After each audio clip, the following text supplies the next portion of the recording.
কি বলিস ভাই? আর 1 মাস, তারপর কলেজ শেষ। 4টে বছর কেটে গেল এত তাড়াতাড়ি, আর 1 মাস কলেজে? সবাই ঠিকই বলতো, এনজয় হোয়ার ইট লাস্টস। আর একটু মজা করলে হতো না? সেই লাস্ট বেঞ্চে বসে তোর কি হাসি, বাপরে! উফ।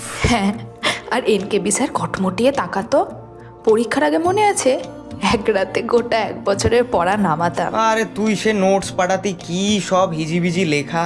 এই রাত 11টার সময় তোকে বলতাম একটা ভয়েস নোট পাঠা, ভয়েস নোটে যা যা দরকারি আমাকে বুঝিয়ে দে, আমি সেইটা পড়েই পরীক্ষা দিতে যেতাম। ফেস্টের আগে রিহার্সালের সময় সেই সিকিউরিটি কাকুর লাঠি নিয়ে তারা, তারপরে রাস্তাঘাটে যেখানে পারি বনে বাতারে কাদায় পড়ে যাচ্ছি, সেখানে গিয়ে রিহার্সাল করা। আচ্ছা একটা কথা বলতো আমাকে, এতটাও খারাপ ব্যবহার আমি তোর সাথে করিনি, তুই মিস করবি তো আমাকে?